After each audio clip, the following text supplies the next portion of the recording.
اعمال کی اصلاح کرم سے کر دے میرے اللہ، مجھے نیک کرم سے کر دے۔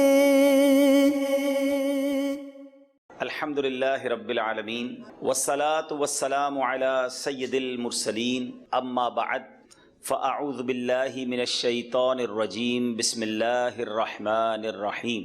الصلاة والسلام علیک یا رسول اللہ وعلی آلک واصحابک یا حبیب اللہ۔ الصلاة والسلام علیک یا نبی اللہ وعلی آلک واصحابک یا نور اللہ۔ درود پاک پڑھنے کے بے شمار فضائل و برکات ہیں۔ مصطفیٰ جان رحمت شمع بزم ہدایت صلی اللہ تعالیٰ علیہ وسلم کے بے شمار فرامین اور احادیث میں بے شمار واقعات ہمیں فضائل درود میں ملتے ہیں۔ ایک بڑا مشہور و معروف واقعہ کہ ایک بار میرے آقا علیہ الصلوۃ والسلام اپنے کچھ صحابہ کے ساتھ غزوے میں شرکت کے لیے جا رہے تھے، اور اس سفر کے دوران نبی پاک علیہ الصلوۃ والسلام کے جو صحابہ ہیں ان کو اعلان کیا گیا کہ تمام صحابہ بریک لے لیں، یعنی ریسٹ کریں، تھوڑی دیر کے لیے قافلہ روک دیا گیا کہ سب اپنے اپنے معاملات سے، طبعی حاجات سے فارغ ہو جائیں۔ اب صحابہ کرام علیہ رضوان نے اپنے اپنے ٹفن باکس کو کھولا ہوگا، اپنے توشہ دان کھولے کہ کھانے کا وقت تھا، لیکن صحابہ کرام علیہ رضوان کا حال یہ تھا کہ صحابہ کرام کے پاس روٹی تو تھی مگر سالن نہیں تھا۔ اب ذرا غور کیجئے، یہ کون لوگ ہیں؟ نبی پاک علیہ الصلوۃ والسلام کے ساتھی ہیں، آقا کے ساتھ رہنے والے ہیں، اور میرے آقا مدینے والے مصطفیٰ صلی اللہ تعالیٰ علیہ وسلم وہ ہستی ہیں جو فرماتے ہیں کہ میں چاہوں تو یہ پہاڑ سونے کے بن کر میرے ساتھ چلنے لگ جائیں۔ یہ اتھارٹی اللہ نے دی ہے، مگر اس کے باوجود صحابہ کرام کا حال کیا ہے کہ صحابہ کرام کے پاس روٹی ہے، سالن نہیں۔ اب ایک شہد کی مکھی نبی پاک علیہ الصلوۃ والسلام کی بارگاہ میں حاضر ہوئی اور پیارے آقا کے کانوں کے پاس آ کر بھنبھنانے لگی۔ اچھا، آپ کے بھی تجربہ ہوا ہوگا، کبھی شہد کی مکھی کانوں کے پاس آئے نا، اس کی آواز تھوڑی الگ ہوتی ہے، پتہ چل جاتا ہے کہ یہ جو بھنبھناہٹ ہے یہ شہد کی مکھی کی ہے۔ مگر صحابی رسول رضی اللہ تعالی عنہ کا عقیدہ دیکھیں کہ صحابی رسول رضی اللہ تعالیٰ عنہ کہتے ہیں یا رسول اللہ صلی اللہ تعالیٰ علیہ وسلم، یہ شہد کی جو مکھی ہے یہ آپ سے کیا بات کر رہی ہے؟ یعنی صحابہ جانتے تھے کہ میرے آقا جانوروں کی بولیاں بھی جانتے ہیں۔ نبی پاک علیہ الصلوۃ والسلام نے فرمایا شہد کی مکھی مجھ سے عرض کر رہی ہے کہ یا رسول اللہ، آپ کے صحابہ ہمارے قریب آئے ہیں اور ہم نے دیکھا ہے کہ وہ روٹی سے سالن نہیں کھا رہے، فقط روٹی کھا رہے ہیں۔ یا رسول اللہ، ہم شہد کی مکھیوں نے قریب ہی ایک شہد کا چھتا بنایا ہوا ہے، شہد جمع کیا ہوا ہے، ہم اسے خود لا کر پیش نہیں کر سکتی۔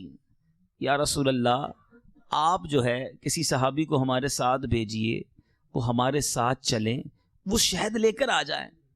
جب وہ یہ شہد لے کر آ جائیں گے تو آپ کے صحابہ روٹی کے ساتھ شہد کھا لیں گے۔ میرے آقا علیہ الصلوۃ والسلام نے مولا علی کرم اللہ تعالی وجہ الکریم سے فرمایا، اے علی، اس کے ساتھ جاؤ، جا کر شہد لے آؤ۔ مولا علی کرم اللہ تعالی وجہ الکریم اس مکھی کے ساتھ جاتے ہیں، ایک غار میں پہنچتے ہیں، شہد کا چھتا جو ہے وہ لے کر آتے ہیں۔ اب وہ صحابہ جو تھوڑی دیر پہلے فقط روٹی کھا رہے ہیں، اب وہ صحابہ جو ہے صاف ستھرا میٹھا شہد کھانا شروع ہو گئے، روٹی کے ساتھ اب شہد کھا رہے ہیں۔ تھوڑی دیر کے بعد ایک اور شہد کی مکھی پیارے آقا علیہ الصلوۃ والسلام کے مبارک کانوں کے پاس بنبنانے لگی۔ صحابی رسول عرض کرتے ہیں یا رسول اللہ صلی اللہ تعالی علیہ وسلم، یہ اب کیا کہہ رہی ہے؟ نبی پاک علیہ الصلوۃ والسلام فرماتے ہیں کہ اب میں نے اس سے سوال کیا ہے، اور سوال یہ کیا ہے کہ بتاؤ شہد بناتی کیسے ہو؟ ذرا غور سے سنیے گا۔ تو وہ کہتی ہے یا رسول اللہ، ہم جنگلوں بیابانوں میں جاتے ہیں، پھولوں کا رس چوستے ہیں اور وہ شہد بن جاتا ہے۔ اب پیارے آقا نے ایک اور سوال کیا کہ شہد کا رنگ تو پھیکا بھی ہوتا ہے، کڑوا بھی ہوتا ہے، کسیلا بھی ہوتا ہے. آپ کو بھی ایکسپیرینس ہوا ہوگا، کبھی گلاب کی پتی کھائیں تو بندہ کھا لیتا ہے، موتیا نہیں کھا سکتا. چمبیلی اور کڑوا ہوتا ہے. تو یہ پیارے آقا نے سوال کیا کہ شہد کا یہ پھیکا کڑوا رس سارا شہد کیسے بن جاتا ہے؟ اللہ اللہ. شہد کی مکھی کہتی حضور جب بھی ہم شہد کا رس چوسنے جاتے ہیں نا، ہمارے ساتھ ایک ہمارا امیر ہوتا ہے، ہمارا اس قافلے کا ایک امیر ہوتا ہے، ایک مکھی ہوتی ہے جس کو وہ ہمیں لیڈ کرتی ہے. یا رسول اللہ جب ہم پھولوں کا رس چوس کر واپس آتے ہیں تو وہ امیر جو ہے آپ پر درود پڑھنے لگ جاتا ہے، اور ہم جتنی مکھیاں ہیں وہ سب درود پڑھتی ہیں. یا رسول اللہ یہ کوئی اور وجہ نہیں، آپ پر درود پڑھنے کی برکت ہے کہ کڑوا پھیکا رس جو ہے وہ شہد جیسا میٹھا بن جاتا ہے. اچھا، اب شہد میں شفا بھی ہے. آج ڈاکٹری بھی کہتی ہے، سائنس بھی کہتی ہے کہ شہد جو ہے وہ بہت ساری بیماریوں سے اس میں شفا ہے. تو میرے میٹھے اسلامی بھائیوں، جو چیز بنتی ہی درود پاک کی برکت سے ہو اس میں شفا کیوں نہ ہوگی. اور آج سائنس یہ بھی پروف کرتی ہے کہ جتنا بھی یہ شہد کا جو بھی چھتا ہوتا ہے، فارمنگ وغیرہ کہہ لیں، اس کی فلسفی یہ ہے کہ اس کے اندر ایک کوئین بی ہوتی ہے جس کو ملکہ مکھی کہتے ہیں. یعنی ملکہ مکھی ہو تو یہ چھتا بنتا ہے، ورنہ نہیں بنتا. جو سائنس وغیرہ پڑھی ہوگی وہ میری بات سمجھ رہے ہوں گے. تو یہ بات تو آج سائنس کو پتہ چلی ہے. صحابی رسول نے جب پیارے آقا سے سوال کیا تھا تو مکھی سے بات کر کے میرے آقا نے اس وقت بتا دیا تھا کہ ہم جب بھی شہد چوسنے جاتے ہیں ہمارا ایک لیڈر ہوتا ہے اور وہ لیڈر آپ پر درود پڑتا ہے. سبحان اللہ. میرے میٹھے اسلامی بھائیوں، علماء فرماتے ہیں کہ جب شہد جو ہے وہ پھیکے کڑوے رسوں کو میٹھا کر سکتا ہے تو جس انسان کی زندگی میں گناہوں کی کڑواہٹ ہو، بدعمالیوں کی پھیکاوٹ ہو، اور وہ چاہتا ہے کہ میری زندگی نیکیوں کی مٹھاس والی ہو جائے، وہ اپنی زندگی میں درود پڑھے، انشاءاللہ زندگی بھی نیکیوں کی مٹھاس والی ہو جائے گی. تو آج نیت کریں انشاءاللہ کہ کثرت کے ساتھ درود پاک پڑھیں گے. تو آئیے محبت کے ساتھ با آواز بلند درود پاک پڑھ لیں. صلو علی الحبیب صلی اللہ تعالی علی محمد صلی اللہ علیہ وسلم. پیارے آقا علیہ الصلوۃ والسلام کی حیات طیبہ کے بہت سارے پہلو ہیں، مگر آج جس پہلو پر میں نے چند مدنی پھول پیش کرنے ہیں وہ ایک ایسا پہلو ہے کہ جس پر اگر ہماری تربیت ہو جائے، ہم پیارے آقا کی سنت کو زندہ کرنے والے بن جائیں تو ہماری بہت ساری ٹینشنیں دور ہو جائیں گی. اس وقت ہو سکتا ہے کوئی میرا پریشان بھائی بیٹھا ہو، کوئی ایسا ہو جو قرض دار ہو، کوئی ایسا ہو جس کے ساتھ بیماریاں ہوں، کوئی ایسا ہو جو کسی اور مصیبت میں گرفتار ہے، ٹینشن میں ہے. جتنے مصیبت زدہ ہیں، جتنے پریشان ہیں، جنہیں آفتوں نے گھیرا ہے، ذرا اس بیان کو غور سے سنیے گا. صحابہ کرام علیہم رضوان اور خود نبی پاک علیہ الصلوۃ والسلام کی سیرت میں یہ معاملات کتنے آئے اور کس طرح اس کو ہینڈل کیا گیا. خزائن العرفان تفسیر قرآن میں ہے کہ ایک بار سرکار دو عالم صلی اللہ تعالی علیہ وسلم کی بارگاہ میں ایک بھوکا شخص حاضر ہوا. پیارے آقا علیہ الصلوۃ والسلام نے تمام امہات المومنین کے گھر میں کہلوایا کہ ایک مہمان ہے، کوئی کھانا وغیرہ ہے جو اس کو کھلایا جائے. ذرا غور کیجئے گا، کونین کے والی ہیں، مگر ایک مہمان کو کھانا کھلانے کے لیے میرے آقا کی کسی زوجہ محترمہ یعنی امہات المومنین میں سے کسی کے گھر میں کھانا نہیں تھا. یہ کیسی زندگی تھی، یہ کیسا صبر تھا. ابھی میں نے درود پاک کی جو فضیلت بتائی اس میں بھی آپ نے سنا نا، صحابہ کے پاس روٹی تھی، سالن نہیں تھا، اور یہاں میرے آقا کے تمام کاشانہ اقدس پر ایک مہمان کو کھلانے کے لیے کھانا نہیں تھا. کتنا رب کی رضا پر راضی تھے، کیسی فقر و فاقہ والی زندگی تھی.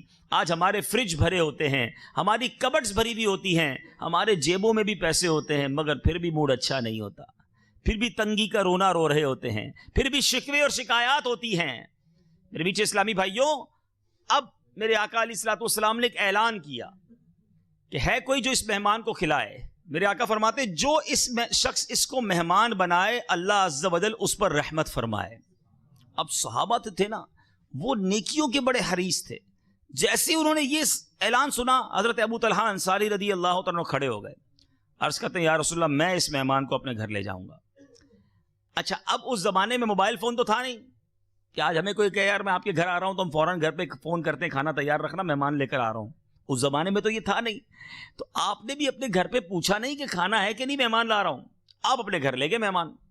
گھر جا کے جب اپنی زوجہ محترمہ سے پوچھا کھانا ہے، تو کہا کھانا تو اتنا ہے جتنا بچے کھا سکیں گے، مہمان کے لیے تو کھانا نہیں ہے. ذرا غور کیجئے، یہ میرے آقا کے ساتھی ہیں سارے، مگر ان کے گھروں میں کیا کیفیت ہوا کرتی تھی. حضرت ابو طلحہ انصاری رضی اللہ تعالیٰ پتہ ہے اپنی زوجہ سے کیا کہتے ہیں؟ ایسا کرو بچوں کو بہلا پسلا کر سلا دو اور دسترخوان بچھانا، اور میں اور مہمان جب بیٹھ جائیں نا کھانے کے لیے تو کسی بہانے سے تم چراغ کو گل کر دینا، اندھیرا کر دینا۔ اب میں ایسے ہی منہ چلاتا رہوں گا اور مہمان جو ہے وہ نبی پاک کے مہمان نے پیٹ بھر کر کھانا کھا لیں گے۔ آپ ذرا غور کریں کیا انداز تھا۔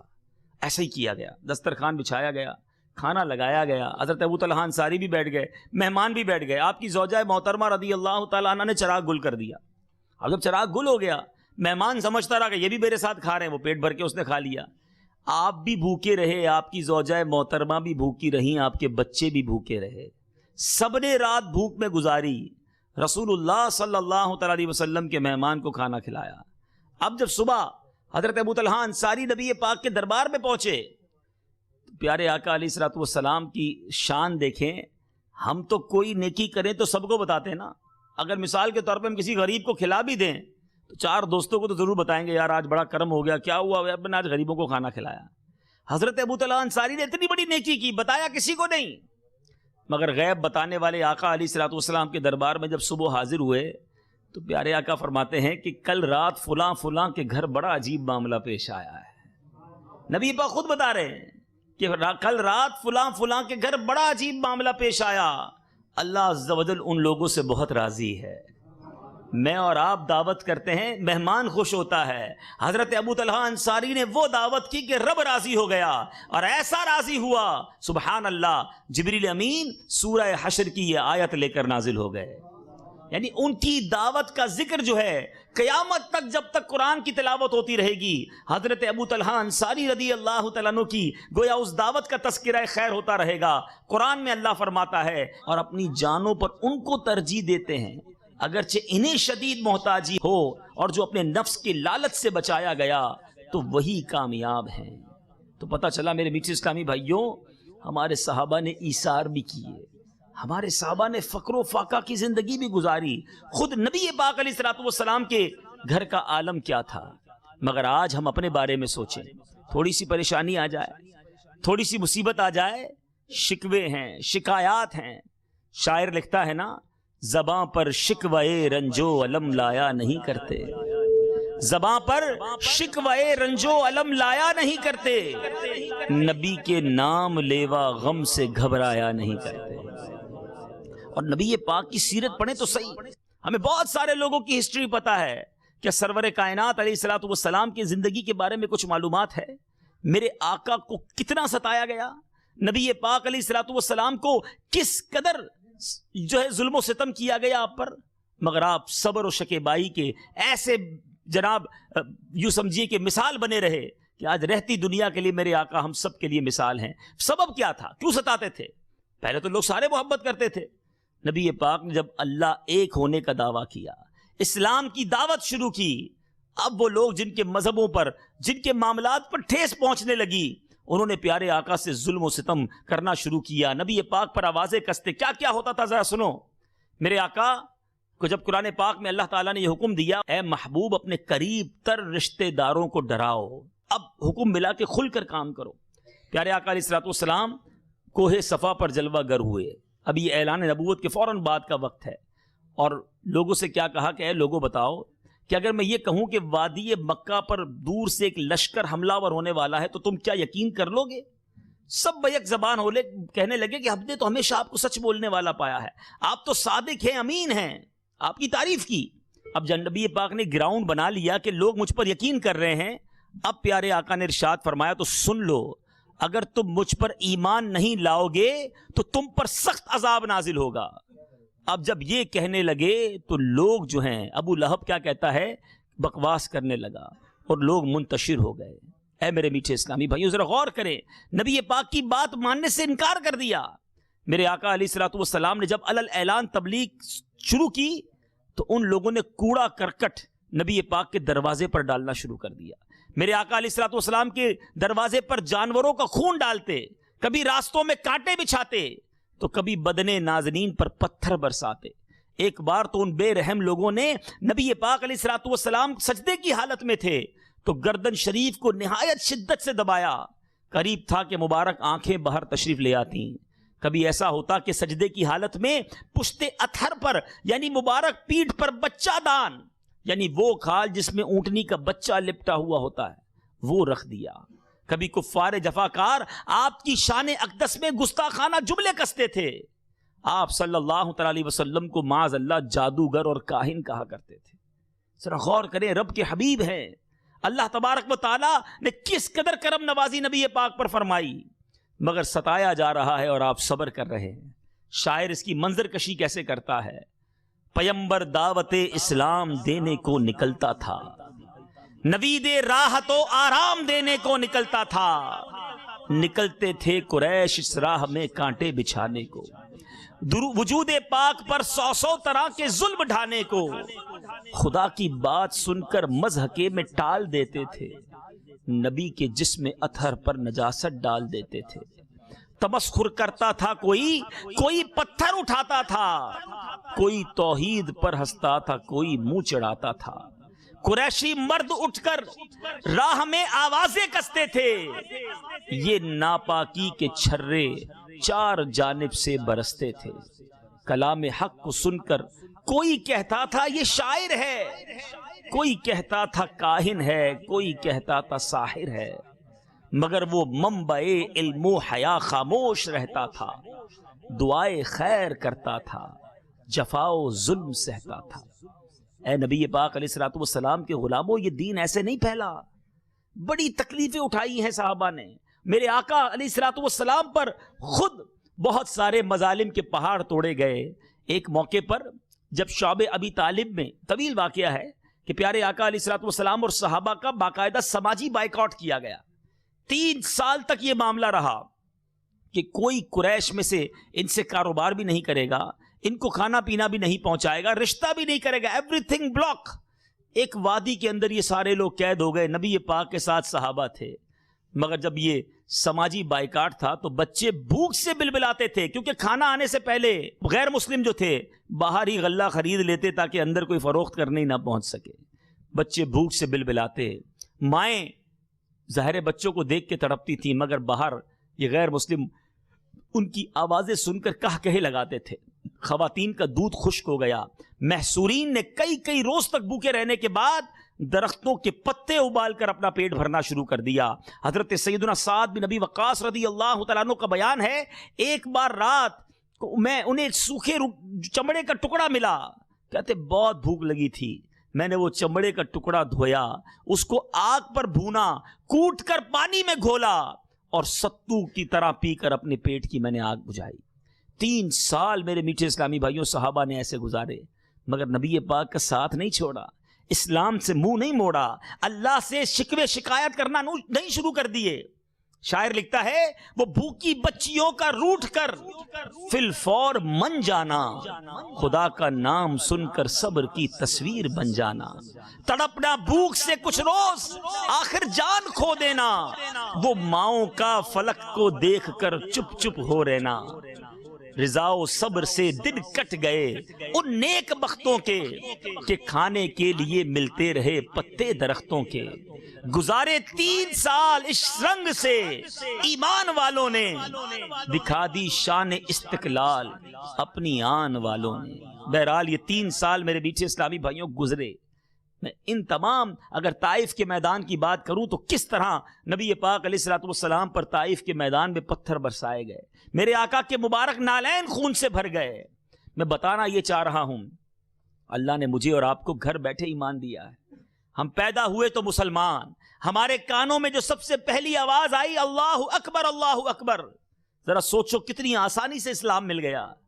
پوچھو حضرت خباب سے. ایک بار حضرت عمر رضی اللہ تعالیٰ عنہ نے حضرت خباب رضی اللہ تعالیٰ عنہ کی پیٹھ پر سفید سفید داغ دیکھے. کہا اے خباب یہ تمہاری پیٹھ کو کیا ہوا؟ کیا کہتے ہیں اے عمر تمہیں نہیں معلوم، آپ تو جب ایمان بھی نہیں لائے تھے. یہ اس دور کی بات ہے کہ جب میں اللہ کا نام لیتا تھا تو کفار ہمیں سلگتے ہوئے کوئلوں پر لٹا دیتے تھے، اور مجھے جب سلگتے کوئلوں پر لٹایا جاتا تو میری پیٹھ کی چربی نکل کر ان کوئلوں کو بجھا دیا کرتی، پھر بھی میں اللہ ایک ہے اس کے نعرے بلند کیا کرتا تھا. حضرت عمر پتہ ہے کیا کہتے ہیں؟ اے خباب وہ پیٹھ لاؤ میں چومنا چاہتا ہوں جو اسلام کے لیے جلائی گئی ہے. اے میرے میٹھے اسلامی بھائیوں، کس کس قربانی کی بات کی جائے؟ اے میرے میٹھے اسلامی بھائیوں، ہم سب کو چاہیے کہ ہم اپنے ایمان کی قدر کریں، اور ان تمام باتوں سے ایک اور سبق ملتا ہے کہ صبر، یہ ہمارے صحابہ کا، ہمارے آقا کا یہ شاندار طریقہ رہا ہے۔ مگر کیا آج ہمارے اندر صبر ہے؟ تھوڑی سی مشکل آ جائے، تھوڑی سی پریشانی آ جائے، ہم صبر سے کام نہیں لیتے۔ حالانکہ صبر کرنے والوں کے لیے خوشخبریاں ہیں، یہ ٹیسٹ ہوتا ہے۔ کسی کی جان میں آزمائش آتی ہے، بیمار ہو جاتا ہے۔ کسی کی مال میں آزمائش آتی ہے، مال میں کوئی نقصان ہو جاتا ہے۔ کسی کے جناب گھر بار میں آزمائش آتی ہے، یہ چیک کیا جاتا ہے، ہمیں ٹیسٹ کیا جاتا ہے کہ ہم صبر کرتے ہیں یا نہیں کرتے۔ ان لوگوں نے صبر کر کے ثابت قدمی دکھا دی۔ آج ہم بتائیں کہ ہماری زبان سے اللہ کا شکر ادا ہوتا ہے یا ہم شکوے اور شکایات کرتے ہیں؟ اب آپ کہیں جناب میں تو بڑا پریشان ہوں، کس بات کا شکر ادا کروں؟ ایک بزرگ کے پاس ایک شخص گیا، کہتا حضور بڑا غریب ہوں، بڑا مسکین ہوں، میرے پاس کچھ بھی نہیں ہے۔ تو آپ نے فرمایا اچھا کچھ بھی نہیں ہے؟ کہتا ہاں کچھ بھی نہیں ہے۔ کہ یہ آنکھ دے دو اور 2 لاکھ روپے لے لو۔ کہتا آنکھ دوں گا تو زندہ کیسے رہوں گا؟ اچھا ٹھیک ہے، ہاتھ دے دو 2 لاکھ روپے لے لو۔ کہتا ہاتھ بھی نہیں دے سکتا۔ اچھا پیر دے دو 2 لاکھ روپے لے لو۔ پیر بھی نہیں دے سکتا۔ اچھا کان دے دو 2 لاکھ روپے لے لو۔ کہتا یہ بھی نہیں دے سکتا۔ اچھا ناک دے دو۔ وہ بزرگ گنواتے رہے، وہ منع کرتا رہا۔ آپ نے فرمایا کمال کے آدمیوں، لاکھوں روپے کی پراپرٹی لے کے گھوم رہے ہو، کہہ رہے ہو کچھ بھی نہیں ہے میرے پاس۔ پوچھو ان سے جن کے پاس آنکھیں نہیں ہیں۔ اے میرے میٹھے اسلامی بھائیو، اس آنکھ کی قدر ہے نا، کبھی کسی اندھے سے جا کے پوچھنا، بلکہ تھوڑا سا ٹیسٹ کرتے ہیں۔ جتنے یہاں موجود اسلامی بھائی آنکھیں بند کریں، جتنے اسلامی بھائی، میں نے بھی بند کر لی، آپ بھی بند کر لیں، درود پاک پڑھیں، آنکھیں بند کر کے درود پاک پڑھیں۔ الصلاۃ والسلام علیک یا رسول اللہ وعلی آلک واصحابک یا حبیب اللہ۔ اب آنکھیں کھول دیجئے۔ میں آپ کو دیکھ پا رہا ہوں، آپ مجھے دیکھ پا رہے ہیں، یہ روشنیاں بھی نظر آ رہی ہیں، مگر جو چند سیکنڈز کے لیے آنکھیں بند کی تھی نا، آگے کیا تھا آنکھوں کے؟ اندھیرا۔ جو آنکھوں کے سامنے اندھیرا ہے نا، یہ چند سیکنڈز کا تھا، لیکن جو نابینا ہوتا ہے ساری زندگی اس کی آنکھوں کے سامنے یہ اندھیرا ہوتا ہے۔ کیسے جیتا ہوگا کبھی سوچو۔ کچھ نہیں دیکھ پاتا، نہ اپنے بچوں کو دیکھ پاتا ہے، نہ اپنے گھر بار کو دیکھ پاتا ہے۔ بہت ساری چیزیں کا اسے بھی دیکھنے کو جی چاہتا ہوگا، وہ نہیں دیکھ پاتا۔ کبھی سوچو اندھا نابینا مکے مدینے پہنچ جائے، سارے قافلے والے کہیں کہ دیکھو کعبہ آ گیا، گنبد خضرا آ گیا، کتنی حسرت ہوگی اس نابینا کو کہ یا اللہ میرے پاس آنکھیں ہوتی میں بھی دیکھتا۔ لیکن مجھے بتاؤ اے آنکھ والوں، کبھی اس آنکھ کی نعمت کا شکر ادا کیا اللہ کی بارگاہ میں؟ آج کئیوں کی 30 40 50 سال عمر ہو گئی، کتنی بار اللہ سے عرض کیا آپ نے کہ مولا تیری مہربانی تو نے آنکھ والا بنایا؟ بلکہ اس آنکھ سے ہی رب کو ناراض کرنے کے کام کرتے ہیں، ان آنکھوں سے ہی گناہ کیے جا رہے ہیں، ان آنکھوں سے ہی بے حیائی کی جا رہی ہے، ان آنکھوں سے وہ دیکھا جا رہا ہے جس کو دیکھنے کا منع کیا گیا۔ یہ کتنی بڑی غلط بات ہے کہ ایک تو اللہ نے مجھے اندھا نہیں بنایا اور آنکھیں دی تو میں ان آنکھوں سے ہی رب کو ناراض کر رہا ہوں۔ کبھی اس ہاتھ کی قدر پوچھنی ہو نا، جاؤ جس کے ہاتھ نہیں ہے اس سے پوچھو۔ بلکہ ہاتھ تو بہت دور کی بات ہے، یہ انگوٹھا ہے نا آپ کا، اس انگوٹھے کو کسی دن بند کر دیں، پٹی وغیرہ باندھ دیں، 2-3 گھنٹے گزارنے کی کوشش کریں، پورے دن کی بات بھی نہیں کر رہا، آپ کچھ بھی نہیں کر سکیں گے۔ آپ کو ویلیو پتا چلے گی کہ یہ انگوٹھا کتنا قیمتی ہے۔ ہاتھ تو دور کی بات ہے، آپ کسی چیز کو پکڑ ہی نہیں سکیں گے، گرپ ہی نہیں لے سکتے جب تک آپ کے پاس انگوٹھا نہ ہو۔ اللہ نے یہ ہاتھ دیے بن مانگے، اس لیے نہیں دیے کہ ان ہاتھوں سے ظلم کیا جائے، اس لیے نہیں دیے کہ ان ہاتھوں سے مسلمانوں کو ستایا جائے۔ یہ ہاتھیں نیکی کے کام، ہاتھ نیکی کے کام کرنے کے لیے مجھے رب نے دیے تھے۔ ایک تو نعمت دیتا ہے، پھر ہم اسی نعمت سے اس کی نافرمانی کرتے ہیں، اور پھر شکوہ بھی کرتے ہیں میرے پاس کچھ نہیں۔ کسی لنگڑے سے ملاقات کر کے پوچھو کہ تم زندگی کیسے گزارتے ہو، جہاں دل چاہتا ہے ادھر چل کے ہم چلے جاتے ہیں، وہ بیچارہ انتظار کرتا رہتا ہے کہ کوئی میری ویل چیئر چلا دے، کوئی مجھ بیساکھی والے کو ہاتھ پکڑ کر روڈ پار کرا دے۔ اللہ نے کتنی بڑی نعمت ہمیں یہ پیر دیے، کتنا شکر ادا کیا اللہ کا۔ اے زبان والو، اس زبان کی قدر کسی گونگے سے پوچھو، بیچارہ اشارے کرتا رہتا ہے کہ میری کوئی بات سمجھ لے، مگر نہیں سمجھ پاتے۔ لوگ مذاق اڑاتے ہیں اس کی، عجیب عجیب آوازیں نکلتی ہیں اس کے منہ سے، کیوں کہ جب وہ بولتا ہے تو اس کو دوسرے کو سمجھا نہیں پاتا۔ مگر ہم ذرا غور کریں کہ زبان سے کیا کر رہے ہیں۔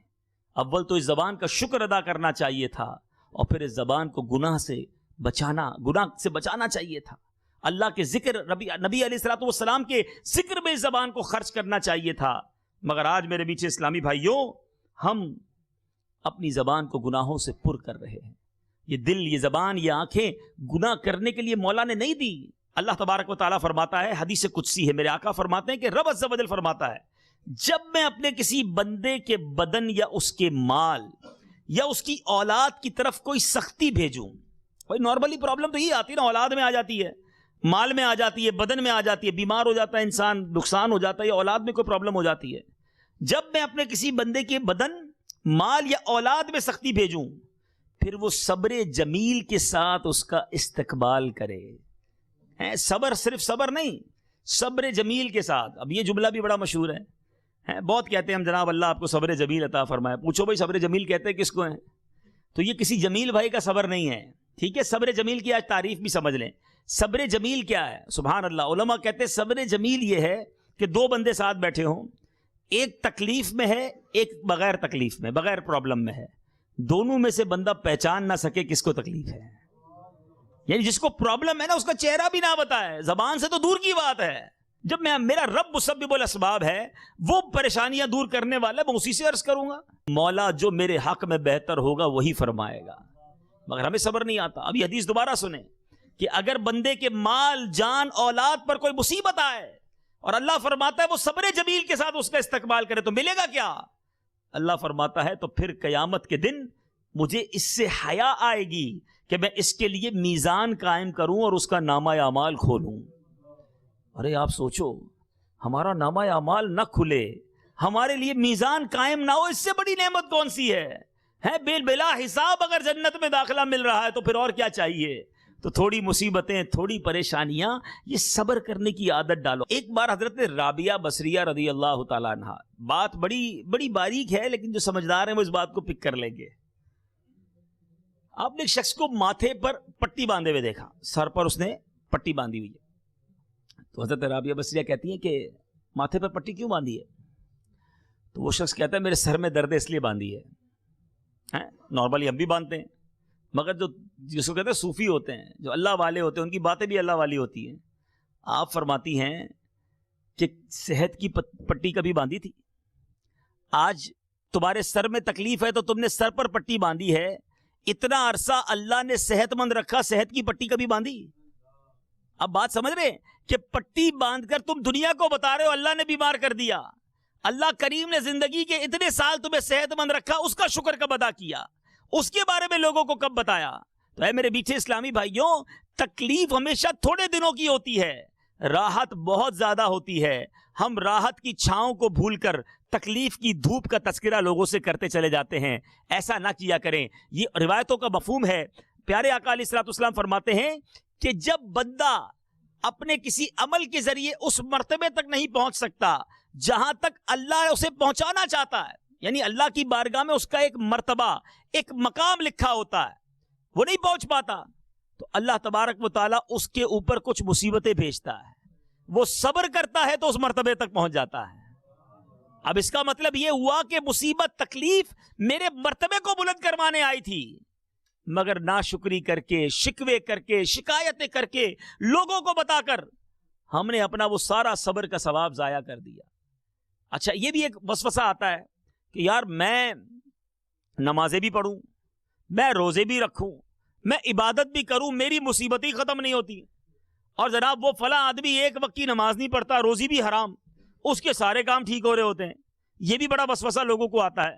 چلے آج اس کی بھی کاٹ ہو جائے گی. سرکار دو عالم صلی اللہ تعالی علیہ وسلم کا فرمان ہے جس کا خلاصہ ہے کہ جب پیارے آقا سے پوچھا، پیارے آقا علیہ الصلوۃ والسلام نے فرمایا کہ تم بتاؤ سب سے زیادہ تکلیفیں کس کو دی گئیں؟ تو صحابہ کرام نے کہا آپ ہی بتائیے. فرمایا انبیاء کو سب سے زیادہ، اس کے بعد جو دین میں ان سے قریب ہے، پھر اس کے بعد جو دین میں قریب ہے. آقا نے فرمایا جو دین میں جتنا آگے ہوتا ہے، زیادہ دیندار ہوتا ہے، اسے زیادہ پرابلمز، اسے زیادہ تکالیف آتی ہے. اور یہ ہوگا آپ کے ساتھ. ہمارے بزرگان دین تو آزمائش کا استقبال کرتے تھے. حضرت فتح موصلی رحمت اللہ تعالی کی جو زوجہ محترمہ ہیں، ایک بار ان کا ناخن ٹوٹ گیا. کبھی کسی کا ناخن ٹوٹے پوچھو جان نکل جاتی ہے، بڑی تکلیف ہوتی ہے. آپ مسکرانے لگی. کسی نے کہا ناخن ٹوٹ گیا آپ مسکرا رہی ہیں، تکلیف نہیں ہو رہی؟ فرمایا تکلیف تو بہت ہو رہی ہے، لیکن اس تکلیف پر جو میں نے صبر کرنا ہے، اس صبر پر جو ثواب ملنا ہے، اس کا سوچ کر مجھے مسکراہٹ آ گئی میرے چہرے پر۔ یہ اسلاف ہے ہمارے، جن کا یہ مائنڈ سیٹ ہوتا تھا۔ ہم سمجھتے ہیں اللہ ناراض ہے، ہم سمجھتے ہیں جناب پتہ نہیں میرا ہی گھر مل گیا، معاذ اللہ، ایسی ایسی باتیں منہ سے نکال دیتے ہیں کہ جس سے انسان اسلام سے خارج ہو جاتا ہے۔ میرے میٹھے اسلامی بھائیوں، یہ آزمائشیں امتحان ہے ہمارا، ہمیں ان آزمائشوں پر صبر کرنا ہے۔ یہ دنیا قید خانہ ہے مومن کے لیے، آخرت جنت ہے۔ تو خدا را کوئی کسی مصیبت میں کیوں نہ ہو، صبر کرے، انشاءاللہ دنیا میں بھی اس کو خیر ملنی ہے، آخرت میں بھی خیر ملنی ہے۔ کسی نے برا بھلا کہا، آپ کو برا بھلا کہنے لگا، حضرت عمر بن عبدالعزیز رضی اللہ تعالیٰ، کمال بات انہوں نے کی، آپ کو اس نے برا بھلا کہا۔ ہمیں کوئی برا بھلا کہے، ہم کہتے ہیں میں بتاتا ہوں میں کیا ہوں، اور واقعی بتا دیتے ہیں ہم کیا ہیں، کیونکہ پھر تو اپنی باتیں اندر سے نکلتی ہیں نا، تو اب بتانا نہیں چاہیے۔ تو بہرحال حضرت عمر بن عبدالعزیز سے کسی نے برا بھلا کہا، آپ نے کمال کا جواب دیا۔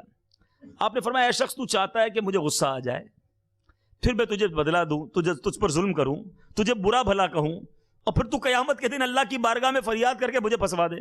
میں ایسا نہیں کروں گا، تجھے ایسا موقع تو کم از کم نہیں دوں گا۔ یعنی ایک تو اس نے مجھے برا بھلا کہا، میں اسی کو مظلوم بنا دوں اس کے ساتھ ظلم کر کے، نہیں، میں صبر کروں گا۔ تو ہمارے اندر بھی یہ کانسیپٹ ہونا چاہیے کہ ہم کسی بھی موقع پر صبر کا دامن نہ چھوڑیں، اللہ کی رضا پر راضی رہنے والے بن جائیں۔ کیا خوبصورت پنجابی شاعر لکھتے ہیں نا شعر، جے سونا میرے دکھ وچ راضی، جے سونا میرے دکھ وچ راضی، میں سخنو چلے پاواں۔ جب اللہ میرے دکھ میں راضی ہے نا، تو وہ کریم ہے، اسے پتا ہے میرے لیے کیا ضروری ہے۔ اچھا سم ٹائم کیا ہوتا ہے کہ ہم سمجھ رہے ہوتے ہیں یار پتہ نہیں میری دعا قبول کیوں نہیں ہو رہی، پتہ نہیں مجھے یہ چیز مل کیوں نہیں رہی، اتنی دعائیں کروائیں، اتنے بزرگوں سے دعا کروائیں، داتا صاحب پہ بھی گیا وہاں دعا کی، اور جناب فلاں بزرگ سے بھی دعا کروائی، میرا مسئلہ ہی حل نہیں ہوتا ہے۔ یہ کبھی کبھی خیال آتا ہوگا۔ آؤ میں آج اس وسوسے کی بھی کاٹ کر دوں۔ نبی پاک علیہ الصلوۃ والسلام فرماتے ہیں، حدیث کا مضمون ہے کہ جب کوئی فاسق فاجر شخص دعا کرتا ہے نا، اللہ تبارک و تعالیٰ فرشتوں سے کہتا ہے اس کا کام جلدی کر دو، اس کی آواز مجھے پسند نہیں ہے۔ بندہ یہ بھی سوچتا ہے یار اتنا گناہگار، اس کی دعائیں قبول ہو جاتی ہیں، میں نمازیں پڑھتا ہوں، میرے بات ہی نہیں سنی جا رہی، میرا مسئلہ ہی حل نہیں ہو رہا۔ تو دو ایگزامپل دوں گا، دو روایتیں، آپ کے ذہن میں بہت سارے کلاؤڈ کلیئر ہو جائیں گے، بہت ساری اللہ نے چاہا وسوسے دور ہو جائیں گے۔ روایتوں میں آتا ہے جب کوئی فاسق فاجر دعا مانگتا ہے، اللہ فرشتوں سے فرماتا ہے اس کا کام جلدی کر دو، مجھے اس کی آواز پسند نہیں۔ اور جب کوئی اللہ کا نیک بندہ بارگاہ الہی میں دعا کرتا ہے نا، اللہ جبریل سے فرماتا ہے جبریل اس کا کام مت کرنا، اس کو اور مانگنے دو، اس کا مانگنا مجھے بڑا پسند آ رہا ہے، اس کا گڑگڑانا مجھے بڑا پسند آ رہا ہے۔ میں آپ سے پوچھتا ہوں، اللہ تعالیٰ ایک بار جبریل سے فرما دے کہ میرے بندے کو مانگنے دو، اس کی آواز مجھے بڑی پسند ہے، یہ تمام دعائیں قبول ہوں، اس سے زیادہ اچھا نہیں کہ رب کو میرا مانگنا پسند آ جائے۔ ہم صبر تو کریں نا، ہم اللہ پر بھروسہ تو کریں، اگر وہ تاخیر ہو رہی ہے یہ میری بھلے میں ہو رہی ہے۔ اور ایک دوسری بات میٹھے اسلامی بھائیوں، جو دنیاوی اگزامپل کے ذریعے سمجھاتا ہوں، کہ اگر آپ کا کوئی چھوٹا بیٹا چھوٹا بھائی ہو، اس کو گلا اس کا خراب ہو، بخار ہو، وہ کہے مجھے آئس کریم کھانی ہے، ٹھنڈا شربت پینا ہے، آپ پلائیں گے اس کو؟ آپ نہیں پلائیں گے۔ اچھا وہ رو رہا ہے آپ کے ساتھ، نہیں میں نے پینا ہے، نہیں میں نے کھانا ہے، آپ اس کو نہیں کھلائیں گے، نہیں آئس کریم کھلائیں گے، نہیں شربت پلائیں گے۔ اچھا ایک تیسرا آدمی دیکھ رہا ہے، وہ کہے یار آپ کیسے ظالم ہیں، آپ کا بیٹا رو رہا ہے، آپ اسے ٹھنڈا پانی نہیں دے رہے، آئس کریم نہیں دے رہے، تو آپ کیا جواب دیں گے؟ میں باپ ہوں، مجھے پتا ہے کب اس کو کیا دینا ہے، یہی کہیں گے نا؟ اس کو رونے دو، یہ بھلے رو رہا ہے، اس کو ضد کرنے دو، یہ بھلے ضد کر رہا ہے، مجھے پتا ہے کب اس کو کیا دینا ہے۔ میری بات ذرا غور سے سنیے گا، سارے پرابلم اللہ نے چاہا اگر اس کو یاد کر لو گے ٹھیک ہو جائیں گے۔ ہیں مجھے پتا ہے اس کو کب کیا دینا ہے۔ مجھے بتائیے جب آپ کو والد ہو کر پتا ہے بچے کو کب کیا دینا ہے، رب کو نہیں پتا کب مجھے کیا دینا ہے؟ میرے خالق کو نہیں پتا میرے لیے کب کیا بہتر ہے؟ میں رو رہا ہوں یا اللہ دے دے، یا اللہ بیٹا دے دے، یا اللہ مال میں برکت دے دے، یا اللہ نوکری مل جائے، یا اللہ فلاں کام ہو جائے، نہیں ہو رہا۔ کیوں یقین نہیں کرتے کہ اللہ میرے لیے بہتر فیصلہ کرنے والا ہے؟ وہ مجھے ماں سے زیادہ چاہنے والا ہے۔ ارے بیٹے کے تمنائی جو بیٹے کے لیے رو رہے ہیں، انہیں دیکھو کہ جن کے بیٹوں نے باپ کو مار کر گھر سے باہر نکال دیا ہے۔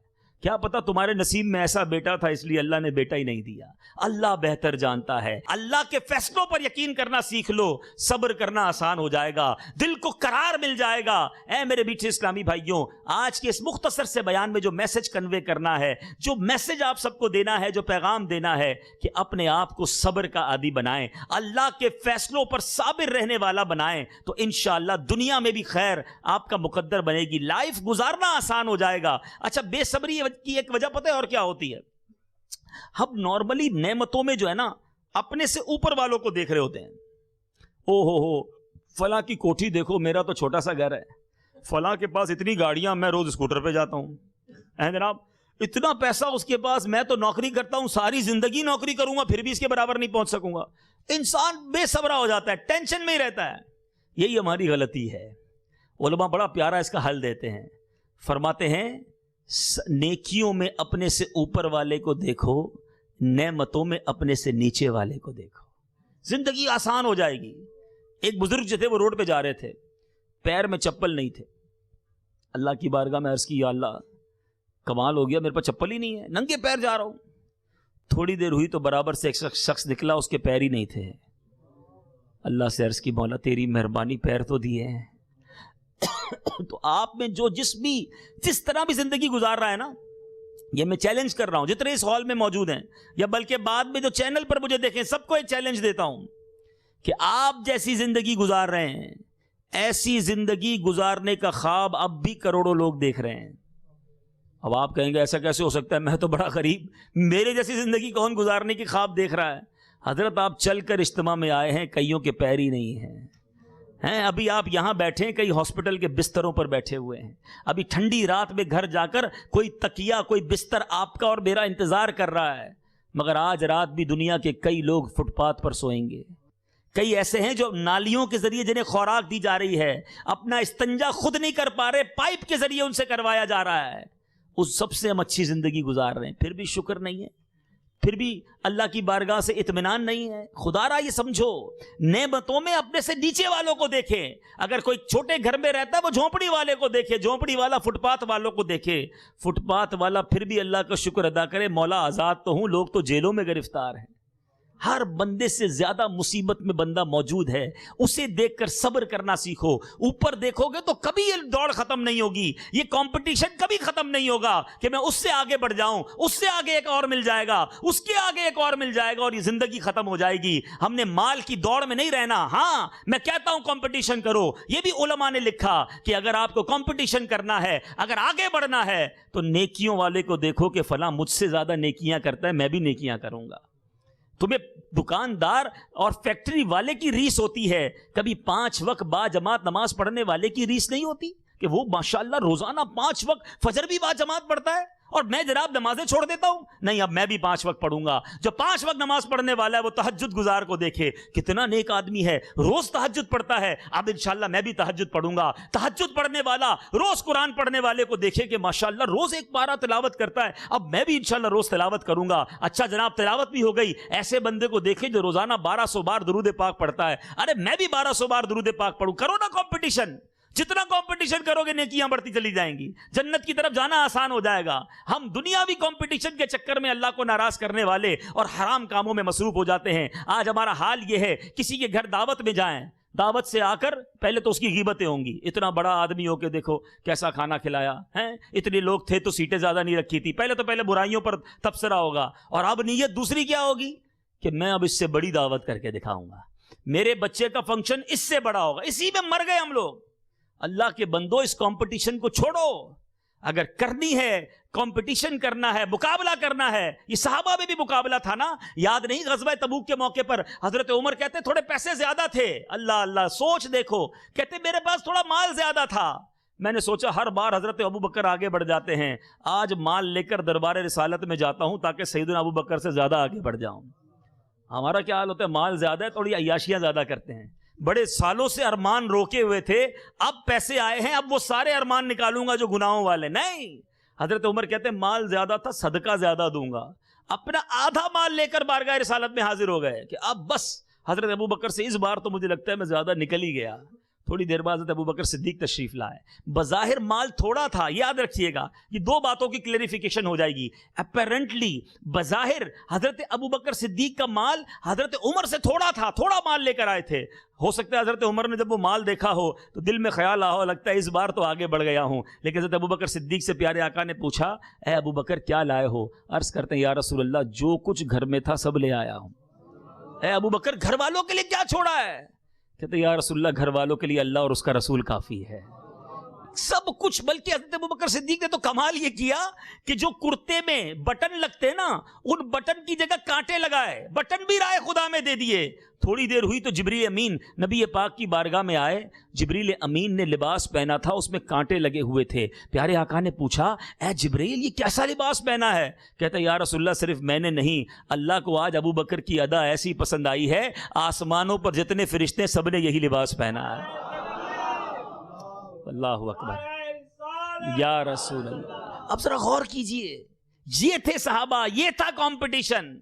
ہم مر گئے دنیا میں آگے بڑھنے کے لیے, وہ گھر بار لٹا کر نیکیاں کرنے میں, اللہ کے رسول کی محبت حاصل کرنے میں کمپٹیشن کیا کرتے تھے. تو آؤ میرے میٹھے اسلامی بھائیوں, نیک بننے, جنت میں جانے کا کمپٹیشن کرتے ہیں, جلدی جلدی آگے بڑھنے کی کوشش کرتے ہیں, تو زندگی بے حد مختصر ہے. تو بہرحال آج کے اس بیان میں جو میں عرض کر سکا کہ صبر کا دامن نہ چھوڑیں. میرے اعمال کی اصلاح کرم سے کر دے, میرے اللہ مجھے نیک کرم سے